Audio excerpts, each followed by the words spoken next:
मोबाईलच्या व्यसनाचे परिणाम. आजच्या काळातील एक गंभीर आरोग्य आणि सामाजिक समस्या आहे. मोबाईल हा आधुनिक काळात एक आवश्यक साधन आहे, पण त्याचा अतिवापर म्हणजे व्यसन झालंय. शरीर, मन, समाज आणि नातेसंबंध या सर्वांवर खोल परिणाम होताना दिसत आहेत. पहिला महत्त्वाचा परिणाम म्हणजे शारीरिक परिणाम. मोबाईलचा दीर्घकाळ वापर शरीरावर थेट आणि अप्रत्यक्षपणे परिणाम करतोय. पहिला महत्त्वाचा म्हणजे डोळ्यावर परिणाम. सतत स्क्रीनकडे पाहिल्यामुळे ड्राय आय सिंड्रोम, डोळ्याची जळजळ, धुसर दिसणं, डोकेदुखी आणि डोळ्यांचा थकवा वाढतोय. निळ्या प्रकाशामुळे रेटिना सेल्सला नुकसान होते आणि डोळ्याचं वय लवकर वाढते. मेंदूवर परिणाम होतोय. सततच्या सूचना आणि स्क्रोलिंगमुळे मेंदूची लक्ष केंद्रित ठेवण्याची क्षमता कमी झाली. डोपामिनचे अत्याधिक स्राव होतो, ज्यामुळे मेंदूची नेहमी नवीन काहीतरी पाहण्याची सवय लागते. हेच डिजिटल व्यसन म्हणतात. रात्री झोपण्यापूर्वी मोबाईल वापरल्यावर मेलाटोनिन हार्मोन्सचे उत्पादन कमी होते आणि झोपेचा दर्जा खालावतो. मोबाईल दीर्घकाळ बघत बसल्यामुळे मान, खांदा, पाठीचा कणा यामध्ये स्नायूंचा ताण आणि वेदना निर्माण होत आहेत. हाताच्या बोटांना झिंजण्या येणं, अंगठा दुखणं यासारख्या समस्या वाढताना दिसत आहेत. त्याचप्रमाणे कमी हालचालींमुळे लठ्ठपणा, ब्लड सर्क्युलेशन कमी झाले, हृदयविकाराचा धोका वाढला आहे आणि दुसरं महत्त्वाचं म्हणजे डायबिटीजची शक्यताही वाढताना दिसते.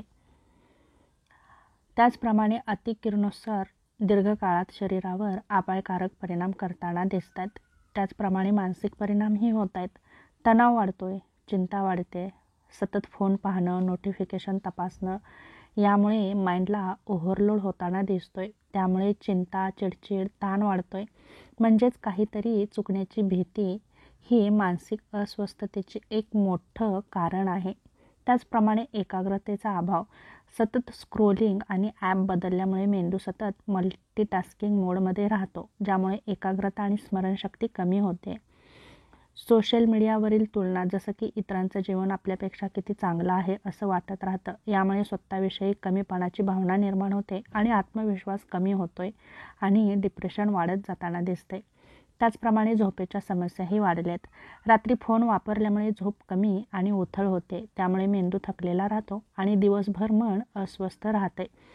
त्याचप्रमाणे सामाजिक परिणामही होताना दिसत आहेत, जसे की नातेसंबंधावर परिणाम. सतत फोनमध्ये गुंतल्यामुळे कुटुंब, मित्र, जोडीदार यांच्याशी संवाद कमी झाला आहे. प्रत्यक्ष नातेसंबंधापेक्षा आभासी नात्यांना महत्त्व दिलं जात आहे.